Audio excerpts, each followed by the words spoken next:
Hi, this is Chris from the Stephanie Miller Show. Please enjoy this exclusive clip from Political Voices Network. It looks like there's about to be a fire sale, right? Going out of business, Donald Trump. So I can't wait to see, all of the gold-plated toilets lined up outside of Trump Tower. Everything must go. Rock bottom prices, Crazy Eddie or Crazy That's Donald. what I said, Crazy Eddie. There is a fire sale there you that's go. going to go on, and Tish James is going to seize every one of his big fat assets to satisfy these money judgments. And let me end with this. Donald Trump had to put up his own $5 million just to appeal E. Jean Carroll 1. Yeah. He doesn't have another $83 million and $455 million to appeal those other. He's circling the drain, and it's going to be fun to watch because he deserves to go down.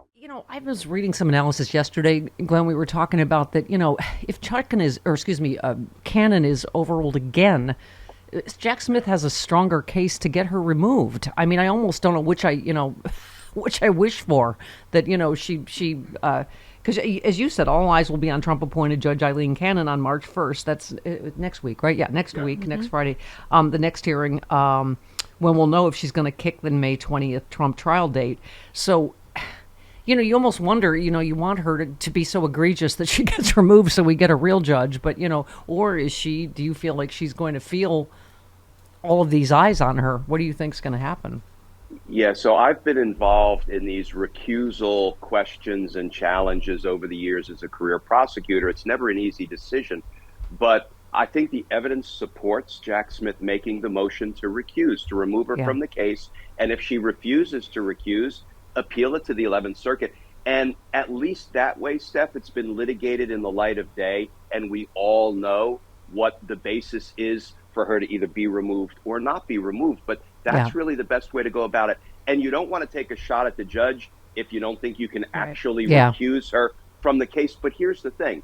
The rationale behind not wanting to take a shot at the judge and not winning the recusal is because the argument goes, well, then the judge is going to be more antagonistic to you. Yeah, as if that's Judge possible. Cannon can't be any more antagonistic to Jack Smith or, more in Donald Trump's corner. So how about you make the motion, just like down in Georgia? Made the motion, they litigated it. I'm confident it's going to be rejected by Judge McAfee, but that highlights the importance of litigating this in the light of day, getting a definitive and hopefully reliable ruling, and then moving on from there. Yeah. By the way, thank you for your vociferous defense of Fani Willis. I'm so sick of, but I'm sorry, some other male pundits tisking her personal life as if all of our personal lives are blemish-free. You said prosecuting Trump takes a street fighter. D.A. Willis has proved from day one that she's a street fighter. She proved it again with her testimony, forcefully debunking the lies that Trump and his criminal associates, RICO co-defendants, told about her. What is the status of that now? Well, we're waiting for a ruling, I believe, from Judge McAfee. I don't think there's any more evidence that's going to be introduced on this issue. Based on everything I've seen, I didn't watch all of the hearings, but I watched most of them. There's no there on the disqualification front. There's lots to, say tisk about. We wish things had been done differently, but that's really not the issue. The issue is there a conflict of interest that requires her removal from the case? The answer is absolutely not. So we need street fighters to save our democracy. Yeah. This is not a cotillion. We're not going to just politely try to hold folk accountable. And when we hit these roadblocks, we're just going to back up and go home. No, we're going to bust through the flipping roadblock and we're going to keep fighting because that's what it takes to save our democracy at this moment. And only some people, Steph, in government understand that.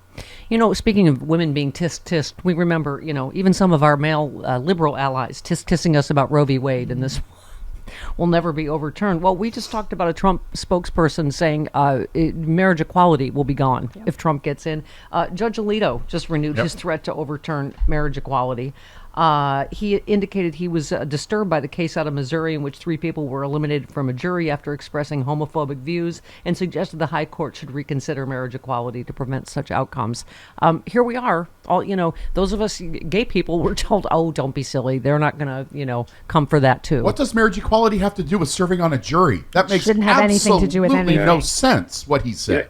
Steph, the way the right-wing bloc of the Supreme Court is behaving, it reminds me of the 1979 Iranian Revolution, where women had rights one day and they were virtually taken away the next. They were having weapons pointed at them and they were told, cover up more of your hair or we're going to shoot you, right? Yeah. We have the American mullahs. We have the American version of what happened in Iran in 1979.